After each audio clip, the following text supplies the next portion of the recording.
Welcome to this explainer. Today, we're diving into something absolutely incredible.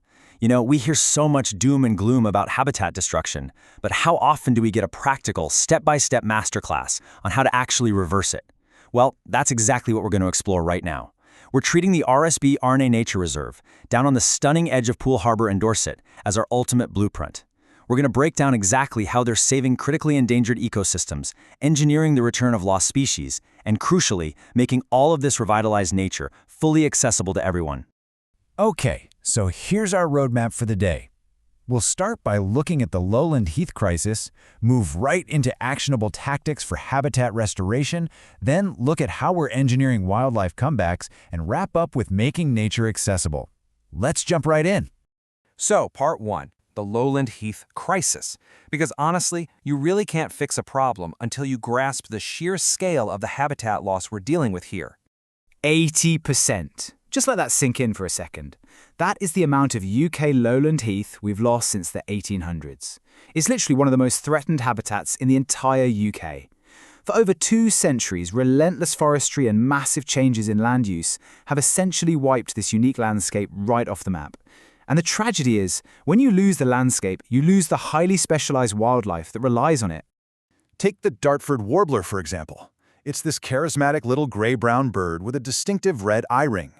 But because it nests right on the ground, it's incredibly sensitive to harsh winters and relies completely on dense, mature gorse for food and shelter. As the heathland vanished, so did they. It got so bad that by the 1960s, their population crashed to just a few pairs left in Dorset. They were pushed to the absolute brink of extinction in England. Which brings us to a really fascinating question.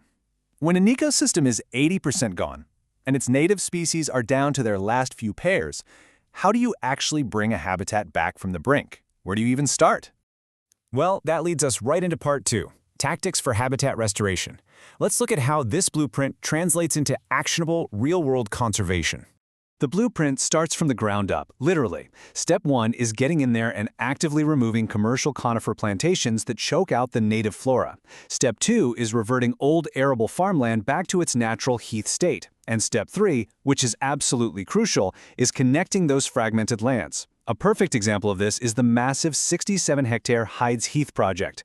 Volunteers learn dry stone walling, coppicing, and pine cutting to physically stitch this broken landscape back together, giving wildlife the continuous, unbroken space it desperately needs to thrive. Now you might be thinking they use some crazy high-tech tools to manage this restored land, but actually, it's entirely natural. While sure, humans have to step in initially to chop back invasive species like bracken and rhododendron, the real secret weapons are ponies, pigs, and cattle. By introducing grazing livestock, conservationists can naturally keep the heathland open. The animals maintain that perfect, delicate balance of gorse, heather, and bare ground, exactly like it's been done for thousands of years. Okay, moving on to part 3, engineering wildlife comebacks. Because once you rebuild the home, you want to see who actually moves back in. Remember our friend the Dartford warbler, down to just those few pairs in the 60s? Well, get this. Thanks to the dense, spiky gorse provided by these restored heathlands, their numbers are absolutely soaring. A recent survey showed a 44% jump in Dartford warbler pairs across RSPB reserves in just 5 short years, hitting a record 264 pairs. At Arne alone, there are now 97 pairs thriving. They finally have the safe nesting spots and rich hunting grounds they desperately needed. And the scale of ambition here is just incredible. Just consider the Osprey Translocation Project. The goal here was to restore breeding birds to the south coast after nearly 2 centuries of local extinction. 200 years! Starting in 2017, partnering with the Roy Dennis Wildlife Foundation, 60 juvenile ospreys were brought down from Scottish nests. The idea was to create a bond between the chicks and Poole Harbor before they migrated to West Africa. And the plan worked flawlessly. Those birds grew up, flew back to the UK, and now magnificent pairs like CJ7 and 022 are back, actively laying eggs and breeding right in Dorset. But hey, it's not just about the big, flashy birds. The restoration saved the micro-heroes too, proving that a truly healthy ecosystem supports life at every single level. The striking ladybird spider was down to a rather terrifying 7 individual spiders in the 1980s. Thankfully, they were reintroduced to Arne in 2011 and are now successfully establishing themselves. You've also got the rare Purbeck mason wasp thriving. Plus, Arne is one of the only places in the entire country where you can find all 6 of the UK's native reptiles living together: the smooth snake, adder, sand lizard, grass snake, common lizard, and the slowworm. Now, let's pivot to part 4. Making nature accessible.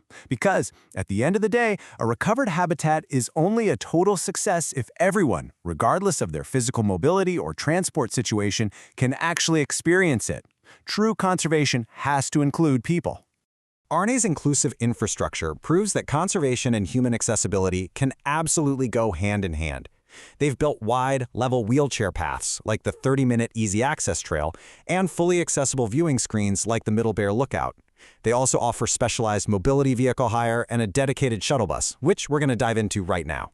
If you want to talk about literally breaking down barriers, the Tramper is an absolute game changer. It's an off-road, all-terrain mobility scooter available to hire right on the reserve.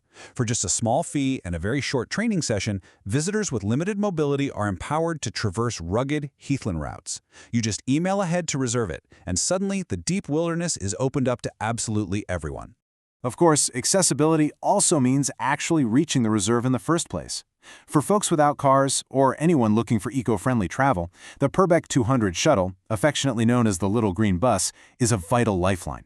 It runs Wednesdays and Saturdays from May to August, connecting the local train station directly to the reserve. You even get discounted or free entry to the reserve if you take it. But here's the real kicker. 35% of the passengers surveyed said they rely completely on this bus to get there. Without it, they simply wouldn't be able to access this incredible heritage. Peter Robertson, the senior site manager at Arne, perfectly grounds all our hard data in an emotional reality. He points out that connecting the fragmented heathland gave wildlife the space to thrive again. And you know, walking through a forest and hearing the song of a Dartford warbler, a bird that was almost wiped out 60 years ago, well, that's the ultimate reward for all this hard work. So, I want to leave you with this final thought to ponder. We've seen the blueprint: clear out the invasive species, connect the land, let nature graze, protect the vulnerable creatures, and then throw the doors wide open so everyone can enjoy it. Take this blueprint and think about how you can champion both wildlife recovery and human access in your own community. Look at your local green spaces. Are they healthy, and are they truly accessible to all? Thank you so much for joining me for this explainer, and I'll catch you next time.